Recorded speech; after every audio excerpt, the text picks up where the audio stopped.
Good evening, homebrewers and beer fans. Ashley here from Sexton-brewing.com. We got a weird one tonight. So, a while back, back in November of 2018, decided to brew something a little different, something a little bit non-conventional, just something a little wacky. So, part of homebrewing, part of the fun of it is just going out there, experimenting, trying new things. And, we're never really recreating the wheel or anything like that, but, it's a fun hobby. Let's have fun with it, right? So, I decided to do something that was just a little crazy, weird, wacky way out there. So I came up with a recipe. This is actually not that dissimilar from a recipe I use all the time for a Schwarz beer. Simple 2-row malt, some Black Prince or a Carafra Special 3, whatever you have on hand, a little bit of chocolate malt as well. But that's sort of where it goes off the rails a little bit. What I also added into the mash along with those grains was about, I think, 500 grams of cubed up sweet potato. Because why not, right?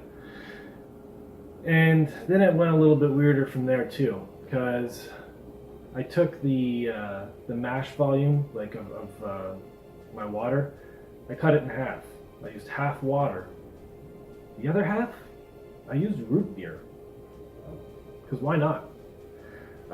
I knew it wasn't going to be anything crazy or special. I wasn't going to come up with this new, fad beer or anything like that. I just wanted to see what would happen if you actually tried to brew beer, substituting water with pop. Because why the hell not? So I used Magnum for bittering. Used some EKG for some late addition hops in this. Again, we're sort of following sort of like a Schwarz beer or porter type style.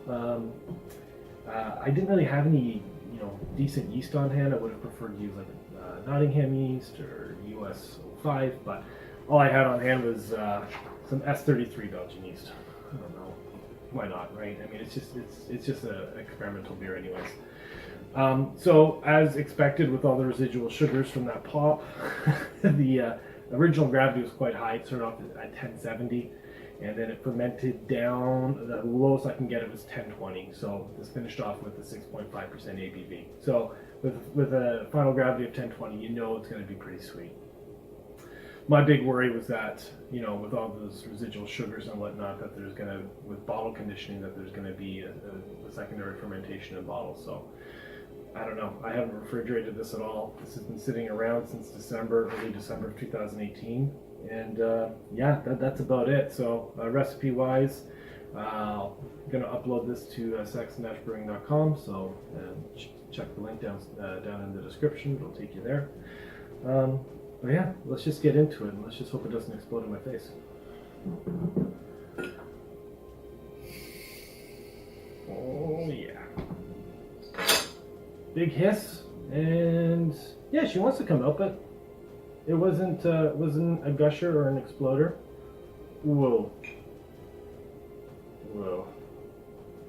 Oh. Yeah. Okay. So, this is the part of the video where we're going to do a quick cut. And when I come back, this foam will be gone. And hopefully I get to taste it.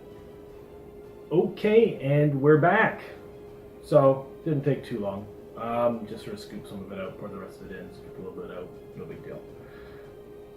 It looks like a root beer float, folks. That is not ice cream or anything like that. That is just an infinitely creamy head.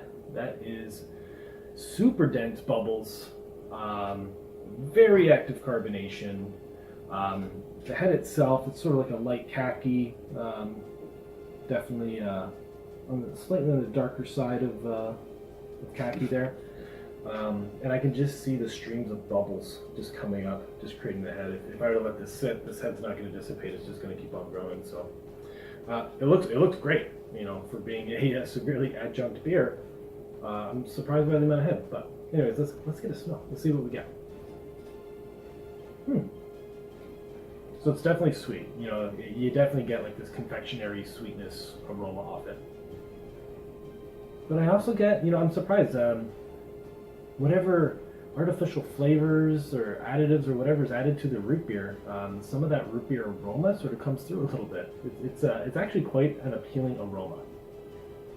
You're not getting any roastiness. You're not getting any, rich malt characteristics or anything like that. It just comes across very, very sweet. All right, well, let's get into her. Cheers, guys.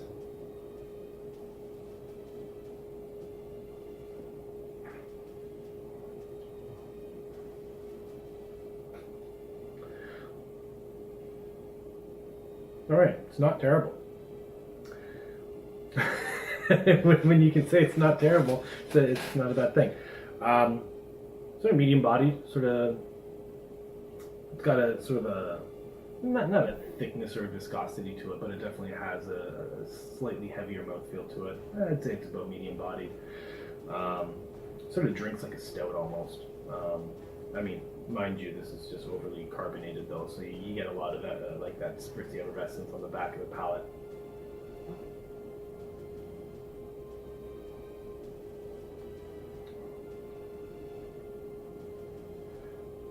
And then you just get this combobulation of just weird sweetness. There's no malt characteristic to this whatsoever. There's a touch of hop bitterness to it, but it's completely nondescript. You can't really, pull any flavors out of it. You're just getting this weird pop-like sweetness from it. That's, all of these unfermentable sugars that the yeast just couldn't clear up. So, sadly though, I'm not picking up any of the sweet potato. And maybe it landed to the body a little bit. Maybe that's what happened. And I think if I were to brew with the sweet potato again, because I've never done a pumpkin beer, I've never done any of those like pumpkin, or I've never done any beers like that before. I think what I would do is roast the pumpkins beforehand. And I don't even know if adding it to the mash is the proper procedure for it, or if people add it to the secondary. I'm not too sure. I've never really played around so much with it. I literally just peeled the sweet potato, cut it. I'm back. So video cut out. I left off talking about cutting up the sweet potato. So yeah. So if I were to ever brew again using sweet potatoes or a pumpkin or anything like that, I would definitely cut it up and roast it first before I add it to the mash and to the boil. So anyways, other than that, was it a successful beer? It's nothing I'm overly proud of. I mean, I'm not going to go send bottles of this out to people, but at the same time, I experimented with something different, used non-traditional ingredients, just got out there and got wacky. So if you're a home brewer and you're sort of brewing the same thing over and over again, just mix it up, try something different. Do a 1 gallon batch on the stove. Get out there and have fun.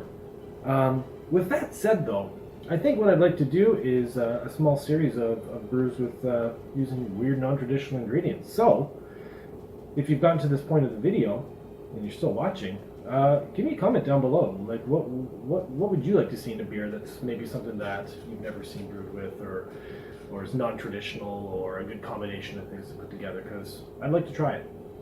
So yeah, comments are great. So that said, if you like the video, give it a thumbs up.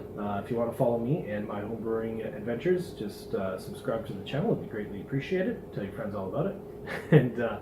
and this recipe, I'll be uploading it to sexton-brewing.com. So another resource there. Other than that, guys, have yourselves a good night. Get out there, brew some beer, drink some beer, and again, please leave me a few comments below of some things that you'd like to see me try and brew with, because I'm always up for a challenge. Anyways, have yourselves a good night, and we'll see you later. Cheers.